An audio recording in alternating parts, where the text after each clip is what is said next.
अब बात पायल घोष की करते हैं। बड़ी खबर, पायल घोष की बिल्डिंग को कंटेनमेंट जोन घोषित कर दिया गया है। कंटेनमेंट जोन घोषित किए जाने के बाद पायल का बिल्डिंग से निकलना अब मुश्किल हो सकता है। दरअसल बीएमसी ने बिल्डिंग को कंटेनमेंट जोन घोषित कर दिया है। कल एक कोरोना का मरीज यहां पर मिला था और इसीलिए आज उस पूरे एरिया को सील करने के लिए बीएमसी की टीम पहुंची और उस पूरे एरिया को कंटेनमेंट जोन घोषित कर दिया। हमारे सहयोगी विकास श्रीवास्तव ज्यादा जानकारी के साथ में। विकास, क्या जानकारी है? नैना, आपसे महज 5 मिनट पहले पायल की सोसाइटी है, पायल की सोसाइटी के गेट के बाहर देखिए ये नोटिस बोर्ड लगा दिया गया है जिसमें इस पूरे एरिया को प्रतिबंधित क्षेत्र बता दिया गया है, कंटेनमेंट जोन घोषित कर दिया गया है। मराठी भाषा में यहाँ पर लिखा हुआ है कि ये तमाम वजहों से इस क्षेत्र में रहने वाले लोगों से को ये कहा जा रहा है कि वो घर से बाहर न निकले और बाहर के लोगों को भी अंदर जाने की इजाज़त नहीं है। और लिखा गया है कि अगर ऐसा नहीं किया गया, इस आदेश का पालन नहीं होता है तो धारा 188 जो कि पैंडेमिक एक्ट है उसके तहत कार्रवाई की जाएगी। भले ही बीएमसी का ये दावा हो कि ये कोरोना का एक पॉजिटिव मरीज यहाँ मिलने के बाद ये कार्रवाई की गई है, लेकिन इसे इस तरीके से देखा जा रहा है कि पायल इस बिल्डिंग के प्रीमाइसेस से बाहर न निकल सके, क्योंकि उसी किस्म के आदेश जो हैं इस नोटिस पर बीएमसी लगा कर गई है। तो बीएमसी की तरफ से पायल को इस इमारत से बाहर निकलने की कोशिश के तौर पर भी इस कार्रवाई को देखा जा रहा है। एरिया सैनिटाइज किया जा रहा है, तमाम चीजें तो हो रही हैं, लेकिन चूंकि पायल यहाँ पे जी जरा उसको भी बताइएगा कि एक से ज्यादा अगर केस होते हैं तब ऐसी स्थिति में बिल्डिंग सील की जाती है या पूरे इलाके को कंटेनमेंट जोन की घोषित किया जाता है, वहां की किस तरह के रूल्स हैं? देखिए, नियम तो ये कहते हैं कि कम से कम 5 मरीज मिलने चाहिए किसी हाउसिंग सोसाइटी में, तब जाके हाउसिंग सोसाइटी में निकलने और घुसने में प्रतिबंध लग सकता है। लेकिन यहाँ पर सिर्फ एक मरीज मिला है, वो भी बीएमसी का दावा है। ये मरीज कौन है कोई नहीं जानता। बीएमसी ने दावा किया है कि यहाँ पर बीती शाम को एक कोरोना का पेशेंट मिला है और इसी वजह से इस पूरे इलाके को प्रतिबंधित कर दिया गया है। हम इस सोसाइटी में नहीं घुस सकते क्योंकि ये नया नियम लागू कर दिया गया है। ठीक उसी तरीके से सोसाइटी के लोग भी सोसाइटी से बाहर नहीं निकल सकते और ये साफ साफ यहाँ पर इस नोटिस पर लिखा गया है। देखिए, ये मराठी भाषा में नोटिस दी गई है। तमाम देखिए ये प्रतिक्रिया है। वॉचमैन जो है यहाँ के इतने मुस्तैद हैं, इतने डरे हुए हैं कि जब कोई घुसे। नोटिस पे क्या लिखा है एक बार वो भी जरा बताइए। और जो सोसाइटी के गार्ड होते हैं उन्हें तो पता होगा कि किस ब्लॉक के किस फ्लैट नंबर में किस व्यक्ति को कोरोना हुआ, इन्हें कुछ तो जानकारी होगी। क्या वाकई में यहाँ पर कोई कोरोना पेशेंट है? जी बिल्कुल, मैं उन्हीं से पूछता हूँ, मैं उन्हीं से कौन कोरोना पेशेंट है भैया यहाँ पे? नहीं, कौन सी इमारत में, कौन सी फ्लैट नंबर में, कुछ बता पाएंगे आप? कौन है कोरोना पेशेंट यहाँ पर? ये नोटिस क्यों चिपका है? 203 L1 203 नाम का फ्लैट बताया जा रहा है। लेकिन यहाँ पर मैं नोटिस की तरफ ध्यान दिलाना चाहता हूँ नैना। देखिए, प्रतिबंधित क्षेत्र घोषित कर दिया गया इस इमारत को। इसके अलावा ये जो भी चीज़ें लिखी गई हैं कि जो विषाणु का प्रादुर्भाव, मतलब इसकी रोकथाम के लिए कदम उठाया जा रहा है, तमाम दलीलें मराठी भाषा में यहाँ पे दी गई। लेकिन जो सबसे इम्पॉर्टेंट इस नोटिस की लाइन है वो ये है कि ठिकाण प्रतिबंधित क्षेत्र म्हणून घोषित करिता है। मतलब इस ठिकाने को प्रतिबंधित क्षेत्र की तरह घोषित कर दिया गया है क्योंकि यहाँ पर कोविड-19 का एक रुग्ण, मतलब रोगी मिला था और इस वजह से इस क्षेत्र में रहने वाले नागरिकों से ये कहा जा रहा है कि वो घर के बाहर पडू नये, मतलब घर के बाहर निकले ना, और उसी तरीके से इतर नागरिकांना देखील या क्षेत्रामध्ये प्रवेश निषिद्ध है। मतलब दूसरे नागरिकों को भी इस इमारत में घुसने से मना कर दिया गया। ये आदेश है बीएमसी का। मतलब नितिन सातपुते, पायल के वकील जब यहाँ पर पहुँचेंगे तो मुमकिन है कि वो सोसाइटी में अंदर नहीं जा सकते, उन्हें पायल से मिलने से रोक दिया जाएगा। ठीक उसी तरीके से पायल भी अपने घर से बाहर नहीं निकल सकती। मुमकिन है कि ये नोटिस जो है एक कोशिश है पायल को अपने एफआईआर दर्ज कराने की जी जी जी। जरा इस बात को भी आप ये समझाइए। आप जैसे बता रहे हैं कि अब ना कोई इस सोसाइटी के गेट के बाहर आ पाएगा, ना ही कोई अंदर जा पाएगा, लेकिन क्या कोई स्पेशल सर्कमस्टेंसेस में, क्योंकि पायल का जो मामला है वो बहुत गंभीर है, क्या इस तरह के कोई स्पेशल केस में कोई रियायत दी जाएगी? क्योंकि यहाँ पर एक कोरोना मरीज निकला है, उसके चलते पूरे एरिया को कंटेनमेंट जोन घोषित कर दिया गया। ये वाकई में बड़ी हैरानी वाली बात है। बिल्कुल नैना, देखिए वॉचमैन काफ़ी सहमे हुए हैं, वो ये दलीलें नहीं दे पाएंगे कि आखिर इनके सोसाइटी के नियम क्या कहते हैं। फिर भी मैं कोशिश करता हूँ, मैं कोशिश इस बात की भी करता हूँ कि सोसाइटी का कोई पदाधिकारी यहाँ पर आ जाए जो हमें समझाए कि आखिर नियम क्या कहते हैं। आप लोग में से कोई बात करना चाहेगा? सुनिए, आपसे बात करना है, छोटी सी जानकारी चाहिए। आइए आइए, आप लोगों से बात करना है, छोटी सी जानकारी चाहिए। मैं सिर्फ कोरोना पेशेंट के बारे में नहीं पूछ रहा हूँ, सोसाइटी के नियम क्या कह रहे हैं मैं उसके बारे में पूछ रहा हूँ। आप लोगों को पता होगा, आप लोगों को इंस्ट्रक्शन दिए होंगे सोसाइटी ने, आप लोगों को पता होगा कि नियम क्या कहते हैं कोरोना को लेकर। इनका मौन देख लीजिए, नैना, इनका मौन देख लीजिए, इनकी चुप्पी देख लीजिए, इनके चेहरे पे जो दबाव है वो साफ दिख रहा है कि किसके इशारे पर ये सब हो रहा है, किस तरीके से यहाँ पर चीज़ों को अपने कंट्रोल में करने की कोशिश की जा रही है। पायल यहाँ पे रहती हैं, काफ़ी समय से रहती हैं। कल भी नितिन सातपुते उनके वकील जब यहाँ पर आए थे तो सोसाइटी ने ऐतराज़ किया था, ये कहा था कि बाहर से जो लोग आ रहे हैं उनके आने पर नियंत्रण लगाया जाए। और आज तो जैसे मैकेनिज्म का इस्तेमाल, जो मशीनरी है, सरकारी मशीनरी, उसका इस्तेमाल कर लिया गया। ये नोटिस चस्पा कर दी गई है, ये बैनर टांग दिया गया है। जैसे जब मुंबई में, पूरे भारत में, या फिर ये कहा जाए कोरोना के मामले जब बहुत ज्यादा बढ़ रहे थे, अभी भी स्थिति कहा जाए बहुत ज्यादा ठीक नहीं, लेकिन जो लॉकडाउन 1 या लॉकडाउन 2 की बात की जाए, इस दौरान इतनी सख्ती नजर आती थी। अब तो ये कहा जाए बहुत ही सहज हो चुका है। एक कोरोना मरीज मिलने के चलते क्या पूरे इलाके को इस तरह से कंटेनमेंट जोन घोषित किया जा सकता है? क्या महाराष्ट्र में, मुंबई में तो लगातार मामले सामने आ रहे हैं, क्या अन्य इलाकों में भी ऐसा ही बीएमसी की कार्रवाई रहती है, ऐसे ही रवैया रहता है? जी बिल्कुल नहीं, देखिए काफ़ी ईज आउट हो चुका है नियम। मैं खुद जिस सोसाइटी में रहता हूँ वो एक समय में कंटेनमेंट जोन था, लेकिन अब वहाँ पर जो एसेंशियल सर्विस के साथ साथ जो लोग निकलना चाहते हैं वो सोसाइटी को अंडरटेकिंग देते हैं और वो निकल सकते हैं। नियमों में काफ़ी ढील दी गई है, लेकिन ये पुनरावृत्ति है उस घटना की, नैना, जिसमें हमने देखा था कि सुशांत सिंह राजपूत केस में जब पटना पुलिस आई थी तो किस तरीके से इन्हीं कोरोना के नियमों का हवाला देकर उन्हें क्वारंटीन कर दिया गया था, जांच से रोका गया था। आज वही कोशिश दोबारा होती दिख रही है। ये जिस तरीके से आप देख रही हैं ना, नोटिस, ये बैनर लगा दिया गया है, ये बैनर लगा के ये साफ दिखाने की कोशिश की जा रही है कि किस तरीके से जो सरकारी मशीनरी है उसका गैर मुनासिब इस्तेमाल किया जा रहा है, ताकि पायल अपने घर से ना निकले, पायल का वकील उनसे ना मिल पाए। ये तमाम कोशिशें इस नोटिस के जरिए की गई। महाराष्ट्र सरकार के खिलाफ जो आवाज उठाएगा, जो उनकी नीतियों पर सवाल उठाएगा, उसके खिलाफ ऐसी ही कार्रवाई की जाएगी। सुशांत केस में बिहार पुलिस के अधिकारियों के साथ में देखा, कंगना रनौत के साथ में जिस तरह से बर्ताव हुआ, और अब पायल घोष, क्या यही कहा जाए कि जो सवाल उठाएगा उसके खिलाफ कार्रवाई होगी, रोका जाएगा बोलने से?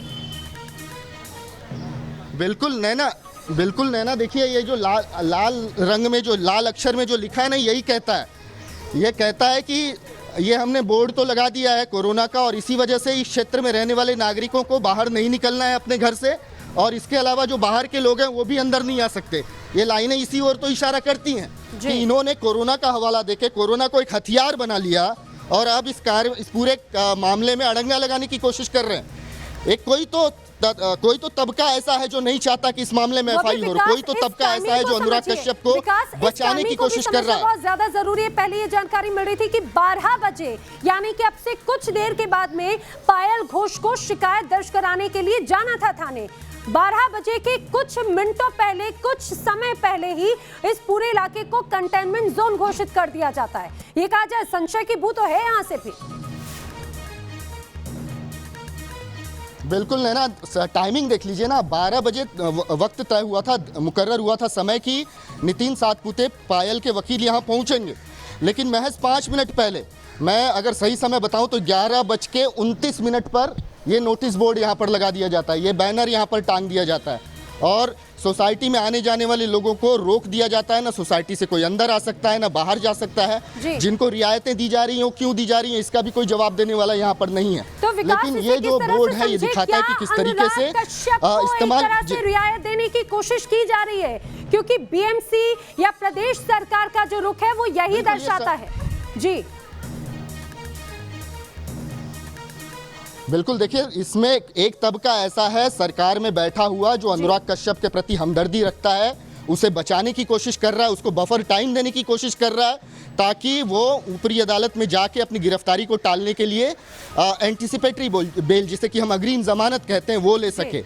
ये एफआईआर दर्ज होने में अगर विलंब होगा तो स्वाभाविक रूप से अनुराग कश्यप को बहुत ज़्यादा समय मिल जाएगा अपनी गिरफ्तारी टालने के लिए, और कोशिशें अब उसी तरफ इशारा कर रही हैं। ये बोर्ड लगाकर पायल को अब सोसाइटी से बाहर निकलने से रोका जा रहा है। नितिन सातपुते यहाँ पर नहीं पहुँच सकते। एफआईआर दर्ज करने में क्या आनाकानी रात को हुई है हम जानते हैं।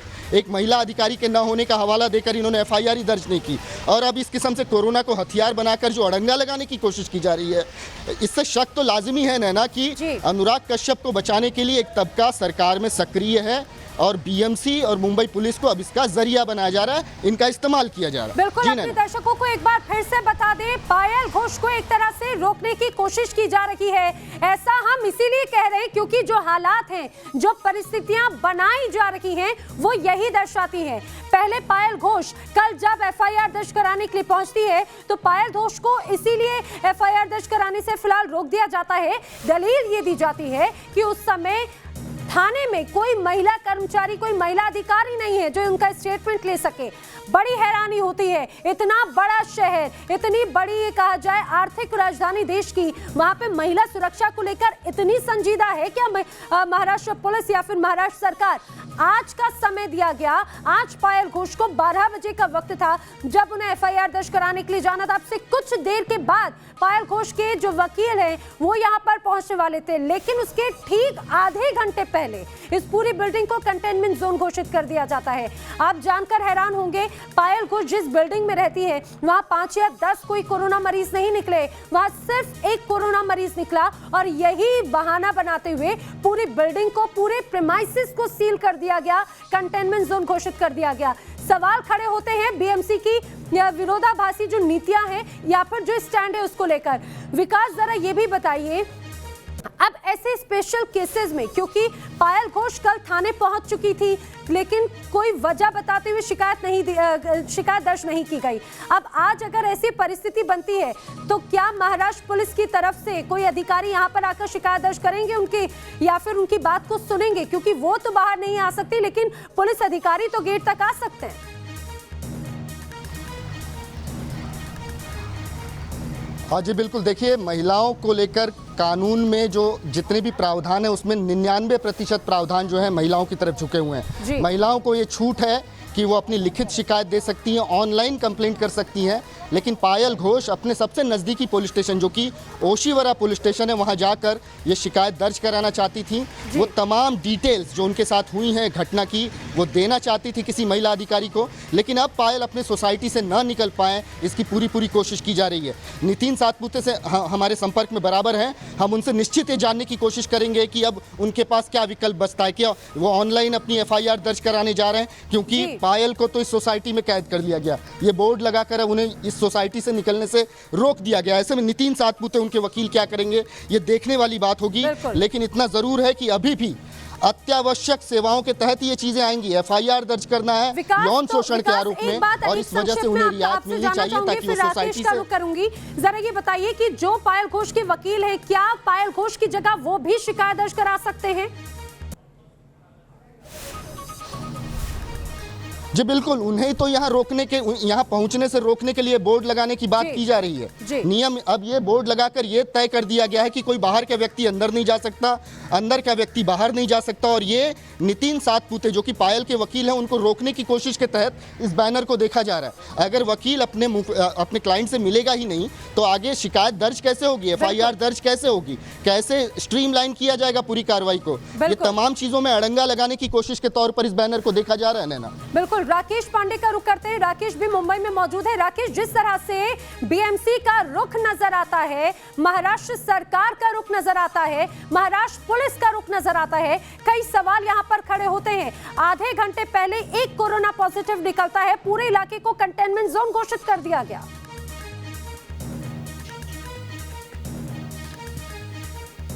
निश्चित तौर पर है ना, आप देखिए दिल्ली एनसीआर में अगर एक कोरोना का केस निकलता है तो पूरी सोसाइटी को सीज नहीं किया जाता है, ना पूरी सोसाइटी को प्रतिबंधित क्षेत्र घोषित किया जाता है। मेरी सोसाइटी में भी एक ग्राउंड फ्लोर पर केस आया तो सिर्फ ग्राउंड फ्लोर के उस फ्लैट को सील किया गया कि उस फ्लैट से कोई निकल नहीं पाएगा। जाहिर सी बात है, मंशा सवालों के घेरे में है, और आपको याद होगा बीएमसी का कोई पहली बार इस्तेमाल तो किया नहीं है। बीएमसी में सत्ता पर कौन काबिज है? शिवसेना। महाराष्ट्र में रूलिंग पार्टी कौन है? शिवसेना। महाराष्ट्र के मुख्यमंत्री कौन है? उद्धव ठाकरे में जो शिवसेना प्रमुख है, ये सब कुछ हो किसके इशारे पर रहा है? संजय राउत के इशारे पर। संजय राउत ने कंगना के खिलाफ कैसे शब्दों का इस्तेमाल किया था, उसके बाद कंगना रनौत से दुश्मनी निकालने के लिए संजय राउत ने शिवसेना का कैसे इस्तेमाल किया बीएमसी के जरिए। 24 मिनट का भी समय नहीं दिया जाता है, 24 मिनट के अंदर आप बीएमसी के अधिकारियों को भेज देते हैं कंगना के दफ्तर में तोड़फोड़ करने के लिए। अब यहाँ पर देखिए पायल घोष शिकायत दर्ज कराने जाती है। कल जो है कोई महिला पुलिस अधिकारी या महिला पुलिसकर्मी मौजूद नहीं, इसलिए शिकायत दर्ज नहीं की जाती है। रात भर मंथन इस बात को लेकर चला होगा कि कैसे रोका जाए, कैसे टैकल किया जाए। तो एक बार फिर से शिवसेना को बीएमसी की याद आ गई होगी, इसीलिए बीएमसी का एक बार फिर से इस्तेमाल कर लिया गया और उसे कंटेनमेंट जोन घोषित कर दिया गया। ये बड़ी अजीब सी बात है और अब से थोड़ी देर पहले लगातार शिवसेना के जो समर्थक और नेता जुड़े हुए थे वो इस बात की दलील दे रहे थे, ठीक है आज शिकायत दर्ज करा देंगी। दरअसल ये सब कुछ प्लान किया गया कि बीएमसी को कैसे वहां पर अप्लाई किया जाए, कैसे बीएमसी के जरिए जिसमें शिवसेना की सत्ता चलती है। तो समझ में आता है, बिहार पुलिस का तो समझ में आता है, जब वो यहाँ पर पहुंचे उनके खिलाफ किस तरह से बदले की भावना रखते हुए कार्रवाई की गई। अनुराग कश्यप को बचाने के लिए या फिर पायल घोष को रोकने के लिए पूरा सरकारी तंत्र एकजुट कैसे हो सकता है? आखिर किस बात से डर है यहाँ पर, चाहे बीएमसी हो या महाराष्ट्र नहीं? तो नैना इसमें जो पहले हमने सवाल उठाया जी, नैना हमने पहले इसमें जो सवाल उठाया कि दरअसल देखिए सब कुछ गैंग का खेल है। आप किस गैंग के सदस्य हैं, अनुराग कश्यप किस गैंग के सदस्य हैं? हमने पहले इस बात को लेकर कहा कि क्या खानवुड में फिट नहीं तो बॉलीवुड में फिट नहीं तो बॉलीवुड में हिट नहीं का हिसाब किताब चलेगा क्या? या फिर खानवुड में आप फिट नहीं बैठते हैं तो क्या आपको मुंबई में नहीं रहने दिया जाएगा? या फिर आप बीएमसी पुलिस शिवसेना पर सवाल उठाएंगे, खान गैंग पर सवाल उठाएंगे तो क्या आपको मुंबई से बाहर करने की बात कही जाएगी? अनुराग कश्यप कौन है? अनुराग कश्यप करण जौहर के अच्छे खासे मित्र हैं। करण जौहर पर सवाल उठते हैं, प्रधानमंत्री मोदी को पत्र लिख देते हैं करण जौहर के लिए। करण जौहर कौन है? जिनकी खान बोर्ड में उनसे ज्यादा फिट कोई है नहीं, खान गैंग के वो चाहते हैं, तो अनुराग कश्यप भी चाहते होंगे। तो क्या ये दरअसल सब कुछ एक गैंग है जिसको बचाने की कोशिश हो रही है? यही तो हमारा पहले दिन से सवाल है कि ये जो खान गैंग का सिक्का चल रहा है, जो इस्लामीकरण होता जा रहा है, जो आरोप लगे थे जिसको लेकर हमने भी कई सवाल पूछे, तो ये क्या सब कुछ उसके इशारे पर हो रहा है? और क्या शिवसेना और महाराष्ट्र सरकार बॉलीवुड में खान गैंग को बचाने के लिए या उनके लिए एक सेफगार्ड के तौर पर काम कर रही है? यही सवाल तो हमने कई दिन से पूछा है। तरीके से प्लानिंग की जा रही है। राकेश, आपका रुख करूं, लेकिन विकास आपके पीछे लगातार मैं देख रही हूँ कुछ गाड़ियां अभी गेट से बाहर निकली हैं। अब अगर कोई गाड़ी निकले तो एक बार जरा रोककर कुछ सेकंड के लिए सही उनसे पूछिएगा जरूर, क्या उन्हें भी रोकने की कोशिश कर रहे हैं गार्ड्स, या फिर सिर्फ ये जो नोटिस है वो सिर्फ पायल घोष के लिए ही है?